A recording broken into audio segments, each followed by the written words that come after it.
ए हमार लहू पियनु हो एक हमार मूड गड़बड़ गड़बड़ अंडा बंद हो गल। ए सुरा हम जब छोट सर रहनी ना। हाँ छोट सर।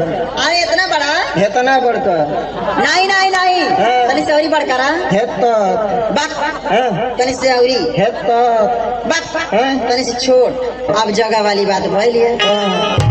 जब हम छोट सर रहनी ना उतना बड़ा अरे 2 महीना का।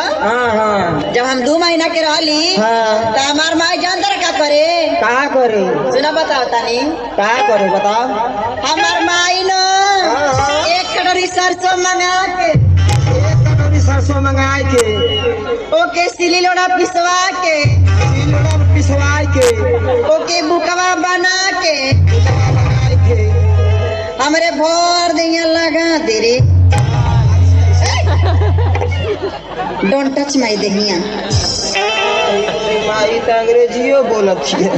ए सुना करे हम तो पढ़ा लिखल है तो कैसे बना के अंग्रेजी तो बोलने लगली रे। जब हमारे भर दिया लगा देना। हाँ है तरे हाँ छुआ मत छुआ तो गुदगुदी बरत गुदगुदी बरत। ए सुना जब रे भर दिया लगा देना।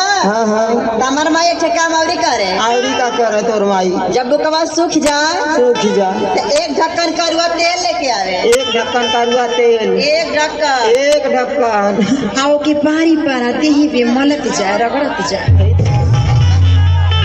कछुएले रे मुझा उसा। अरे तो कहिया पैसा ही लगा करे हरमिया करे बैमना करे शैताना सरल होई तेलवाई है तो पूछा थई। खूब जब बुकवा रगड़ जाए ना तो धीरे धीरे कुल माल साफ हो जाए तब ना आई बाड़ी बनल बा। आई भैया देखा ई बाड़ी बनल है करमाई 1 ढक्कन तेल 1 कटोरी सरसों। हाँ तोरे माई के बात छोड़। अरे मोरे माई के बात सुन। तोरे माई को तोरे माई कर सेवा कइले का तब बना आई देखा थी दारा सिंह भइल है समय दारा सिंह का माने बेलवा। मोर माई 1 दौरी सरसों लिया आई के अब ओके भरसाई भुजवाई के अब मोरे चाची का वो खरी मंगाई के अब मोरे दादा का मुसर कैसे साड़ी पहिरे। अरे कैसे पहिरे हो पहले के मैं आरू साड़ी ऐसे पहिरा कैसे पहिरे आका छाड़ मार के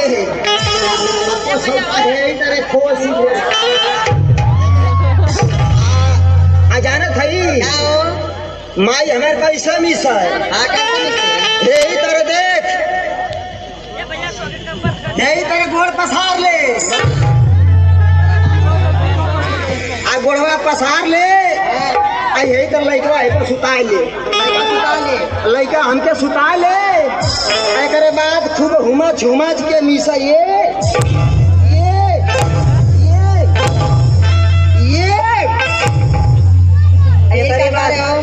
जानत हई।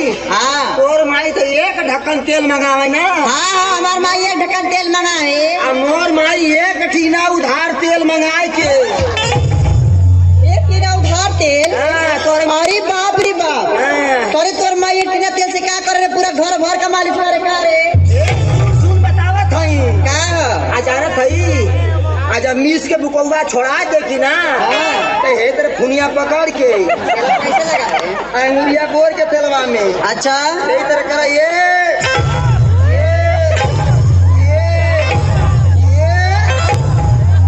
करे बाद जो है कि खूब कड़ेर से फूका ई बताओ का हो अपने माई के बहुत बढ़िया बात और का हमार माई है तोरे माई नहीं का रे। लेकिन मोर माई का छुच्छी में फूका तोर माई कत्थू में फूका।